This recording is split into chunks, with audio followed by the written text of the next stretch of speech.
Igbo ndị ọma daalụ no. Aka mbụ nwanne unu nwoke na-enyi unu Imanze Nwa, onye nkwalite asụsụ Igbo, onye na-asị ka anyị na-asụ n'asụsụ Igbo ka Igbo hapụ ga enwu. Na nso nso a o nwee ihe merenụ nke bọliri ntụ ma na-ekokwa achịcha na ojiko mba na ojiko ọha. Nwanne anyị nwanyị bụ Genevieve Nnaji, eze ada nke mbụ amụzụ nke ndị amụzụ.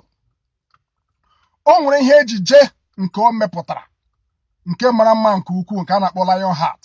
O wee zije ya ka o nwee ike gaa anwalee ya na ndị ọzọ mere, mara nke ga-enweta ihe nrite nke Oscar.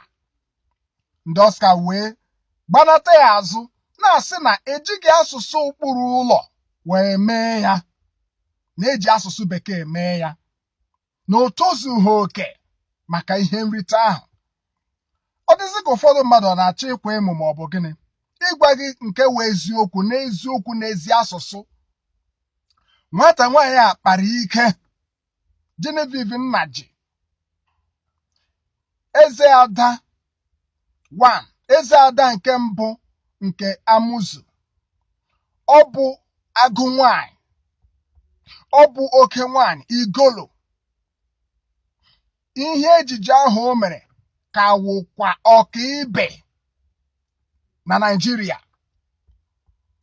Aro m ga-atụwu nke ọzọ ọ ga-eme, ọ ga-ejizi asụsụ Igbo ugbu a mee ya were asụsụ Igbo mee ya, maka na Igbo anyị zuru ezu. Ihe m ji na-ekwu sị onye ọla sụwa Igbo, isi m na Igbo ezughị ezu, bịa ka anyị kụziere gị. Ọ dịla ọtụtụ ihe anyị rụpụtara na-akpọ aha n'asụsụ Igbo. Mgbe ọla a ga-eme ihe onyonyo maọbụ ihe ejije nke ọzọ, ha chọọ ha kpọtara anyị, ọ bụrụ na ọ na-ara ha ahụ, ha kpọtara anyị akụziere ha ma ihe ndị ahụ. Mgbe a na-akpọ redio, ọwa kpọrọ ya ekwe ụlọ maka ọ nọ n'ụlọ na-akụ, ma ọ bụkwanụ karaga, ya wụ ịgbanye ya akara gawa. Microphone, ọwa kpọrọ kara ụka, enye gị kara ụka. Ma ihe ndị ọzọ anyị kpọchara n'aha. Ya mere biko ka anyị na-asụ n'Igbo. Eji m aka na nke ọzọ ọ ga-eme, onwe onye ọwụla ga-akọcha ya nụ, maka na o were asụ Igbo mee ya adabụ ọfụma. Ma ịgwa gị eziokwu, ihe ahụ o mere tozuru oke n'ọkọlọtọ mba niile. O tozuru oke. Naanị ihe elere anya wụ ejighị asụsụ okpuru ụlọ bụ asụsụ Igbo. Ịmana elekọta ihe a na-agwa nwata mara mma sị ya ga-ekuru mmiri saa ahụ, achọghị nga na ha ga-ada aka mana nke ọzọ agaghị ahụ ebe ha ga-ahada aka. Biko ka anyị na-asụ n'asụsụ Igbo. O nwe ihe wutere m nụ.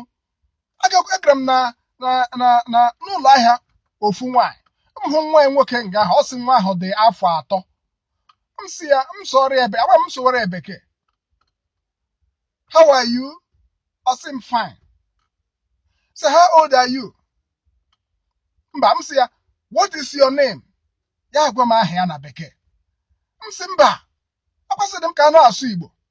M sị ya, ka dị ya na-ele m hụ, amaghị m kwuga. Aha gị gịnị? Ya na-ele m hụ. Mkpọ nne ya sị gịnị? Ịsụgara nwa Igbo ka ọ gịnị?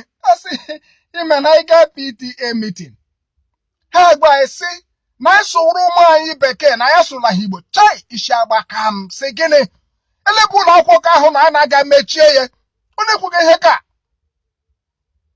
ọwụ taa ka echi na-egbu asụsụ Igbo. Bikonu, akwị na-asụrụ nwa gị bekee. Hey, Destiny, keep that thing there. Destiny, where are you going? Ọ maghị Igbo asụ, nsogbu adịghị. Esi ihe Igbo ga-ebunite, esi ihe Igbo ga-adapụta, ị ga-akpa mmakwara. Sụrụ ụmụ gị Igbo ugbu a ka ha na-asụ Igbo, ka Igbo hapụ ga-enwu. Bikonu, ka Igbo hapụ ga-enwu. Ọ bụrụ na anyị sụwụrụ Igbo, ihe ahụ ndị ahụ mere na ihe ejije ahụ anaghị eme anyị na. biko na anyị ga na-asụ Igbo sụzie ya ọfụma. Igbo agaghị anwụ n'aha Jizọs. Amen.